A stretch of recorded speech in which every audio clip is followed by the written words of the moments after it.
আপনাদেরকে ফাইলস এবং ফাইলসের medicine, files কেন হয়, কী জন্য হয়, কী কী ওষুধ খেলে ফাইলস থেকে আপনারা উপকার পেতে পারেন সেই বিষয়ে আপনাদেরকে সাজেস্ট করব, পরামর্শ দিব।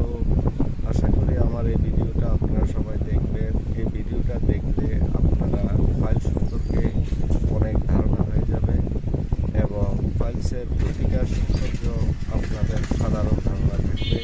আশা করি আমার এই ভিডিওটা আপনারা দেখবেন, লাইক করবেন, শেয়ার করবেন এবং কমেন্ট করবেন এবং আপনাদের যদি কোনো মূল্যবান কমেন্ট থাকে, মতামত থাকে, পরামর্শ থাকে সেটাও আমাকে জানাবেন।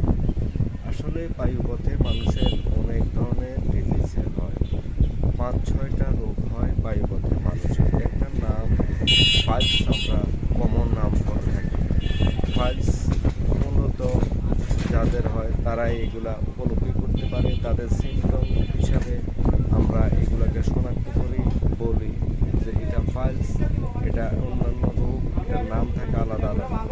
যাদের সাধারণত ফাইলসের কারণে রক্ত বের হয় বাথরুম করার আগে এবং পরে, জোরে সোরে বাথরুম করার ব্যাগের জন্য পুঁজ দিলে এদের পায়খানা রাস্তা ফেটে যায় এবং রক্ত বের হয়, এদের জন্য হোমিও ওষুধ একমাত্র ভরসা। এই হোমিও ওষুধ সেবন করলে আপনারা ফাইলসের অনেক উপকার পাবেন এবং আপনাদের রক্ত পড়া বন্ধ হয়ে যাবে এবং ফাইলসের সমাধান পাবেন। দ্বিতীয়ত আরেকটা কথা হচ্ছে, ফাইলসের ক্ষেত্রে কৃমিরও বিশাল একটা ভূমিকা আছে। এই কৃমির ওষুধ আপনারা খাবেন এবং কৃমি থেকে দমন রাখবেন। ফাইলসের ক্ষেত্রে কৃমি আপনার ফাইলসটাকে বড় করে ফেলে, নোংরা করে ফেলে এবং আপনার বায়ুপথকে বিষাক্ত করে দেয় এবং জীবাণুযুক্ত করে দেয়। এটার জন্য আপনার কৃমিরও ফাইলসের ভূমিকা আছে। বিশেষ করে আপনারা কোষ্ঠকাঠিন্য থেকে মুক্ত থাকবেন এবং শাকসবজি বেশি খাবেন এবং হোমিও ওষুধ খাবেন। তার পাশাপাশি যদি আপনাদের বড় কোনো সমস্যা থাকে, বড় ডাক্তার দেখিয়ে এটাকে পরীক্ষা নিরীক্ষা করে সমাধান করবেন।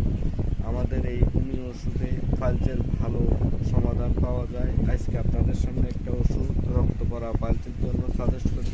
এটার নাম হচ্ছে এসকুলাসিড মাদার টিংচার। এটা হোমিও মেডিসিন। এই ওষুধটি ব্যবহার করলে আপনারা ফাইলসের জন্য